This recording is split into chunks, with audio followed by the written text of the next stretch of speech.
दुल्हन को side pose से खड़े होने की हिदायत देते हुए वो गर्दन पर मौजूद ज्वेलरी को करीब से वीडियो में लेना चाह रहा था।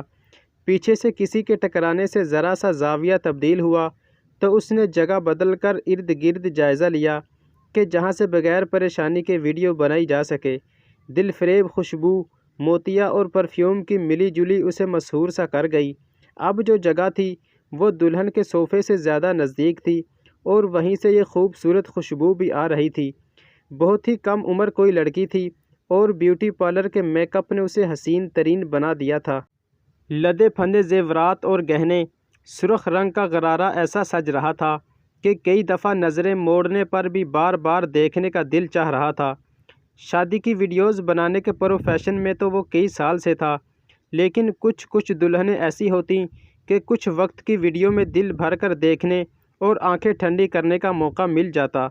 अपनी शादी नहीं हो पाती तो क्या करें, ज़रा हसीन नज़ारे देखकर ही दिल बहला लें। 6 बहनों में दरमियाना नंबर था और अभी तक 2 बहनें गैर शादीशुदा ऊपर और 4 उससे छोटी थीं। घर में 2 कमाने वाले वो और अब्बा। अभी अपनी शादी के लिए कहना भी घर में बदमज़गी पैदा कर सकता था। कितनी ही शादियों की मूवी बनाकर जब वो घर लौटता तो वही दुल्हन तस्वुरात पर छाई रहती। ऐसी ही लड़की शायद मेरे नसीब में भी हो।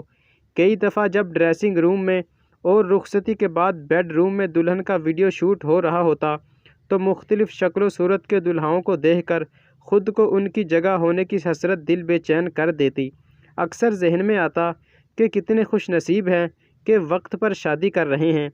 इतने साल इस प्रोफेशन में रहकर कितने ही मॉडर्न, मजहबी, नीम मजहबी ख़ानदानों को देखने का मौका मिला और शादियों के मौका पर उनकी तवक्कुआत और ख्वाहिशात क्या होती हैं ये अब समझ आ चुका था। एक बात तो तय थी कि अक्सर लोग उन तकरीबात को दूसरों के मुकाबले में मुनफरिद करने के मुकाबले में होते हैं। अक्सर बुकिंग के लिए आते तो पैसे कम करवाने के चक्कर में रहते और शादी की तकरीब देखो तो शानो शौकत से आंखें खुली रह जातीं। खैर ये सब तो था, लेकिन मज़ा भी था इस काम में, इसलिए किसी और काम या जॉब की तरफ ध्यान ही नहीं गया। एक तो नई नई हसीन तितलियों की तरह लड़कियां देखने को मिल जाती तो दिल बहलता और खाना फ्री और फिर ताल्लुकात भी बन जाते थे। वो भी ऐसी ही कोई तकरीब थी।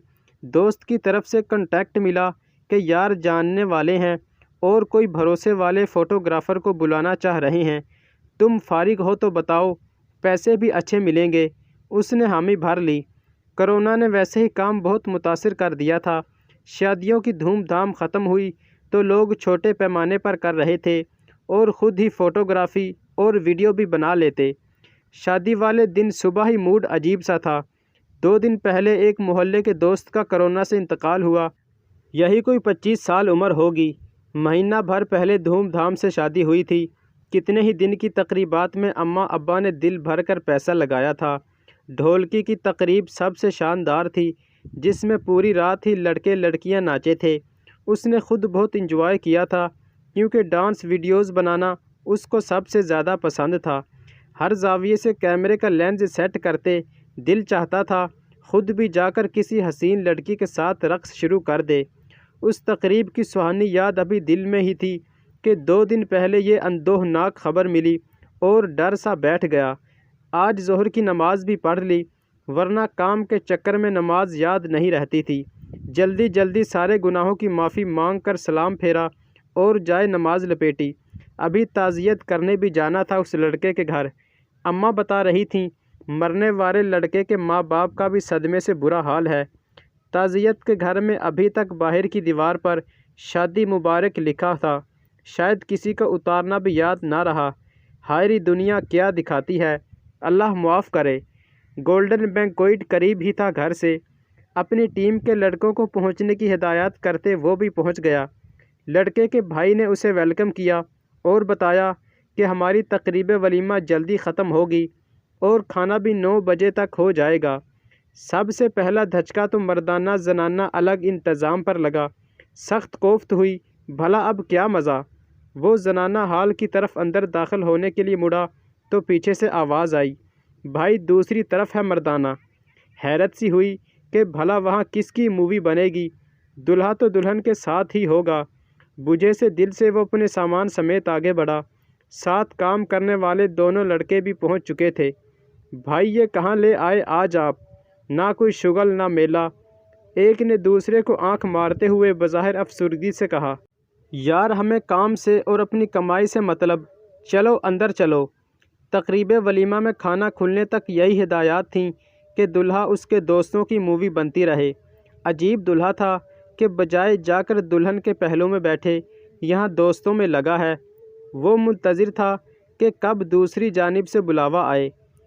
ایک دفعہ دلہا کے بھائی نے اس کے پوچھنے پر اسٹیج پر جا کر کچھ خسر پھسر کی اور پھر آ کے بتایا کہ ابھی تھوڑی دیر اور ہے۔ اللہ اللہ کر کے دوسری جانب جانے کی خوشخبری ملی۔ لے جانے کا طریقہ ذرا عجیب ہی تھا کہ دلہا بنا لڑکا ہی اسے لیے دوسری جانب بڑھا اور پھر کافی دیر زنانہ دروازے کے باہر کھڑے رہ کر انتظار کرنا پڑا۔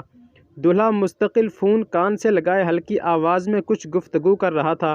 جتنی کان میں پڑی اس سے یہی لگا کہ اندر کوئی ہے جو ویڈیو کے بنانے پر ناراض ہے یا مان نہیں رہا، اور اسی چکر میں دیر ہو رہی تھی۔ اس کا تجسس اب انتہا پر تھا۔ دلہن بنی لڑکی کو دیکھ کر دل جو اپنی دلہن کے خاکے بناتا تھا، آج اس میں بہت ہی تاخیر ہو گئی تھی۔ پہلی دفعہ اسے لگا کہ یہ دلہن کے چہرے و جسم کو کیمرے کی آنکھ سے دیکھنا اس کے لیے نشہ کی طرح لت بن چکی ہے، جس کی ڈوز لیٹ ہونے پر جسم ہلکے ہلکے کانپ رہا ہے۔ اندر سے اجازت ملی تو وہ جلدی سے دلہا کے پیچھے پیچھے آگے بڑھا۔ اسٹیج تک جاتے جاتے یہ اندازہ ہوا کہ مہمانوں میں سے بہت سے رخصت ہو چکے ہیں یا رخصت ہو رہے ہیں۔ ایک قدم دوسرا قدم اٹھاتے بس اس کی نظر اسٹیج پر تھی کہ آج کس دلربا کے چہرے پر نظر پڑے گی۔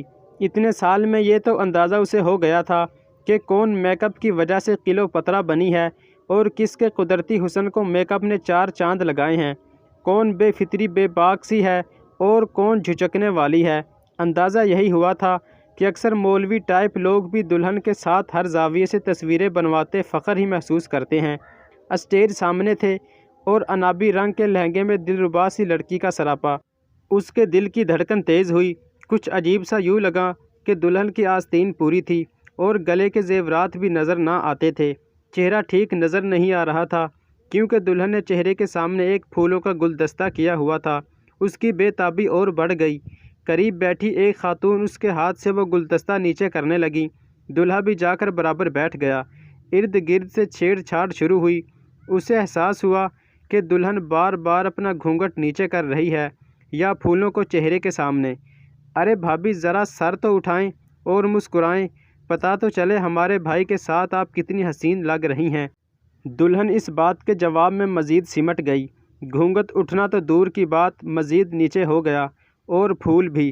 اب کہ دلہا نے بھی کچھ سرگوشی کی، دلہن کے کان میں کچھ تھا جو اسے مختلف لگا۔ کسی کے اصرار پر بھی لڑکی کی پوزیشن میں کوئی تبدیلی نہ آئی۔ اب ارد گرد کا اصرار رک گیا تھا، بلکہ ایک غیر محسوس خاموشی۔ چلو بھائی چلو، یہ تو تصویر کھنچوانے کے لیے پوز نہیں دیں گی، بہت پردے والی ہے نا، رخصتی کے لیے کھڑے ہو جاؤ۔ پیچھے سے آ کر کسی نے اس کے کان میں سرگوشی کی۔ جب دلہن کھڑی ہونے لگے گی تو ہم اس کے ہاتھ سے پھول لے لیں گے اور آپ فوراً اس کے چہرے کی تصویر لے لیجئے گا۔ دلہن کھڑی ہو گئی، پھول لے لیے گئے، لیکن اس نے کیمرے کا اینگل اس لڑکی پر سے ہٹا لیا تھا۔ کوئی احساس تھا جس نے اسے اس خیانت سے روک دیا۔ اپنی نظریں بھی اس سمت سے ہٹا لی تھیں جسے دیکھنے کے لیے پہلے اس کا رواں رواں منتظر تھا۔ کب رخصتی ہوئی اور سامان سمیٹ کر وہ گھر آیا، لیکن آج دل بے چین سا تھا۔ ہر تقریب سے واپسی پر اپنی دلہن کا خاکہ لیے جو وہ آتا تھا، آج وہ تصور کچھ مختلف تھا۔ کیا میں جسے اپنی زندگی کا ساتھی بناؤں گا، اس کے چہرے اور جسم کے خد و خال پر کسی کی گستاخ اور میلی نظر برداشت کر پاؤں گا؟ کیا میں جن نظروں سے لڑکیوں کے جسم کا ایکس رے کرتا ہوں، کیا اللہ تعالیٰ کو نہیں پتہ چلتا ہوگا؟ سب مجھے اعتماد کر کے شرافت کا مجسمہ سمجھ کر بلاتے ہیں، میری خیانت سے لا علم ہیں۔ کیا اس بددیانتی سے میں پرسکون رہ سکوں گا؟ اس کے دل نے احتجاج کیا۔ خود سے خفا سا ہو کر اس نے آنکھیں موند لیں۔ آج اس کی دلہن کا تصور مختلف تھا۔ مکمل لباس میں، چہرے کو پھولوں سے ڈھانپتی ہوئی کوئی باحیا لڑکی، جس کے زندگی میں آنے سے پہلے اس نے اپنی زندگی کی سمت کو درست کرنا تھا۔ مزید اچھی ویڈیوز کے لیے چینل کو ضرور سبسکرائب کریں۔